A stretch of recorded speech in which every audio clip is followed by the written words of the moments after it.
네, 미국 증시 뉴스에 따른 한국 증시 수혜 산업 섹터하고 피해 산업 섹터 좀 살펴보도록 하겠습니다.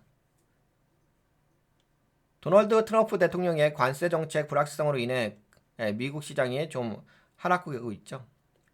캐나다산 철강 알루미늄 관세 인상 논란과 미국 경기 둔화 우려가 시장을 압박하면서 한국 증시에도 영향을 미칠 것으로 보입니다.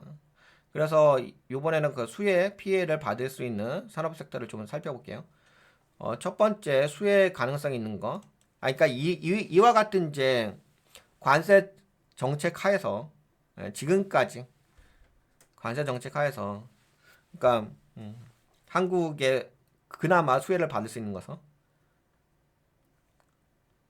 미국 캐나다 무역 갈등 지정학적 긴장 영향. 미국 캐나다 무역 마찰이 심화되며 북미 지역뿐만 아니라 글로벌 시장에서 방산 국방 관련 지출이 증가할 가능성이 있다. 트럼프 대통령은 무역 마찰이 발생할 때마다 국방 예산을 확대하는 경향이 있었습니다. 그래서 한국 방산 기업들의 K방산 수출 증가 기대감으로 인해 긍정적인 영향을 줄 거라고 예상되어집니다. 근데 뭐 요새 방산주 은근하게 올라가긴 해요. 뭐 날라가기도 하고 참고로 참 뭐 살펴보시고. 그 다음에 이제 철강 비철금속 이거 지금 한국 관점에서 이야기하는 거예요. 미국이 캐나다산 철강 알루미늄에 50% 관세를 부과하면서 미국 내 자국산 철강 수요 증가가 예상된다. 한국 철강 업 한국 요쪽 철강 쪽 있잖아요. 포스코 쪽 올라가던데.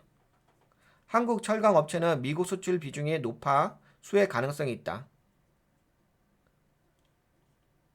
상대적으로 이제 캐나다산 제품 철강 알루미늄에다 50% 관세를 부과했다가 안 했다가 이러잖아요. 아직까지는 뭐 한국에 부과한다는 소식은 없잖아요. 그러다 보니까 이제 반대로 한국 철강 업체가 이제 수혜를 보는 모양새가 있죠. 근데 뭐 또 한국에도 영향을 주긴 하겠죠. 그래서 은근하게 올라가지 않았어요? 포스코 올라가는 걸 쭉 봤는데.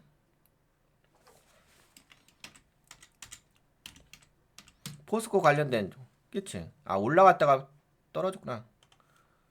올라갔다 떨어졌어. 근데 요거는 또 그냥 그렇다는 거지. 뭐 계속 올라가는 건 아니고 분위기상 그렇다는 거좀 말씀드린 거예요. 그냥 참고적으로 좀 분위기만 좀 체크해 보시라고 이야기하는 거니까. 그리고 조선업 미국의 보호 무역주의 강화로 글로벌 해운 업체들이 미국의 보호무역주의 강화로 글로벌 해운 업체들의 선박 발주 증가가 예상됩니다. 그렇게 되면 뭐 한국의 조선 관련된 종목들이 주목받을 수 있다. 아니면 뭐 해운 업체들은 요새 해운 관련된 것도 올라가지 않나? 얘도 올라가지 않았어요? 제가 주목하고 있는 게 그쵸? 올라갔다. 근데 뭐 어차피 주가라는 것은 올라갔다 조정받았다 하는 거니까.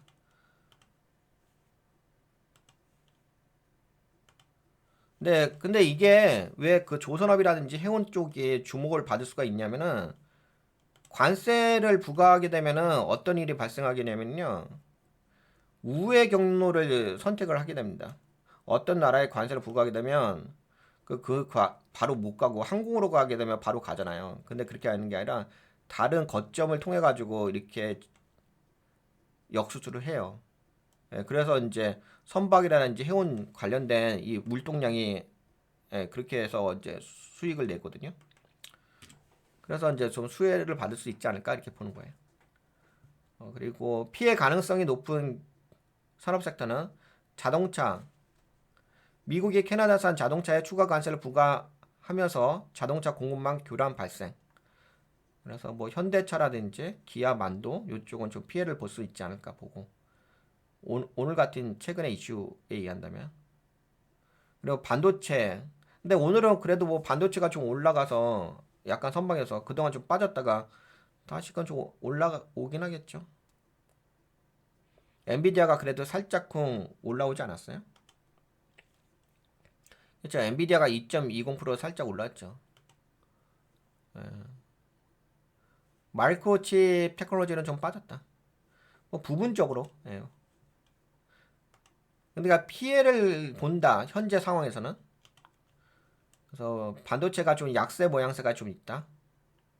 그 다음에 아까 전에 우리 글로벌 증시 좀 살펴보면서 뭐 유럽도 그렇고 미국도 마찬가지고 소비가 좀 둔화되고 경제가 침체가 예상되니까 그래서 여행 항공 경기 둔화 및 소비 위축 영향 미국 증시에서 델타 항공, 디즈니, 에어비앤비 등 5에서 7% 하락했다. 한국 여행 업체들도 글로벌 소비 둔화로 인해 타격을 받을 것으로 좀 예상된다. 투자 전략 및 체크포인트 경기 둔화 가능성에 대비한 방어적 포트폴리오 구성을 고려해 볼 필요가 있다. 방산, 조선, 철강 관련주 중심으로 포트폴리오 강화할 필요가 있다. 경기 둔화 시 소비 및 항공, 여행 업종 비중 축소. 이런 얘기가 있고. 그래서 결론적으로 미국의 무역 정책 변화와 경기 둔화 우려로 인해 한국 증시도 변동성이 확대될 가능성이 큽니다. 하지만 방산, 철강, 조선업 같은 산업은 상대적으로 긍정적인 영향을 받을 수 있다. 뭐 지속적으로는 아니고 현재 상황에서. 반면에 자동차, 반도체, 여행업은 피해를 입을 가능성이 좀 있습니다. 따라서 방어적 포트폴리오를 구축과 미국 정책 변화를 주의 깊게 모니터링하는 것이 중요합니다. 네, 여기까지 좀 분위기 좀 살펴봤습니다. 아, 그리고 지금 한국 증시 약간 더 본다면은 아까 그 여러분들 나스닥 좀 하락한 거 보셨잖아요. 근데 나스닥의 하락이 그렇게까지 깊지 않았잖아요. 여기 야간 선물 지수도 보시게 되면은 네, 그래 종가로 올라오긴 했어요. 0.38. 그렇게까지 크게 빠지지 않았죠.